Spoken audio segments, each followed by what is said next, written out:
അന്താരാഷ്ട്ര നീതിന്യായ കോടതിയിൽ സ്ഥിരം ജഡ്ജിയായി നിയമിതനായ ആദ്യത്തെ ഇന്ത്യക്കാരൻ ആരാണ്? അതിപ്രശസ്തനായ ഭരണതന്ത്രജ്ഞനും അഭിഭാഷകനും രാഷ്ട്രതന്ത്രജ്ഞനുമായ വളരെ പ്രസിദ്ധനായ ഒരു വ്യക്തിയാണ് ഈ സ്ഥാനത്തേക്ക് 1952 നിയമിതനാകുന്നത്. അന്താരാഷ്ട്ര നീതിന്യായ കോടതിയുടെ സ്ഥിരം ജഡ്ജി എന്ന പദവിയിലെത്തിയ ഇദ്ദേഹം ഭാരതീയരെല്ലാം അറിഞ്ഞിരിക്കേണ്ട വളരെ വലിയ വ്യക്തിത്വമാണ്. ഇന്ത്യയുടെ ഭരണഘടനാ നിർമ്മാണ സഭയിലും ഭരണഘടനയുടെ ഡ്രാഫ്റ്റിംഗ് കമ്മിറ്റിയിലും പ്രവർത്തിച്ചിട്ടുള്ള അതിപ്രധാനമായ സ്ഥാനം ഇദ്ദേഹത്തിനുണ്ട്.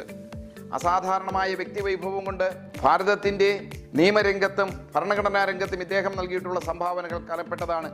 1887 ഫെബ്രുവരി മാസം 26 ജനിച്ച് 1953 നവംബർ മാസം 30 ദിവംഗതനായ ശ്രീ BN റാവു എന്ന ബെനഗൽ നർസിംഗ് റാവു ആണ് ആദ്യമായി ഇന്ത്യയിൽ നിന്നും അന്താരാഷ്ട്ര നീതിന്യായ കോടതിയുടെ സ്ഥിരം ജഡ്ജിയായ വ്യക്തി.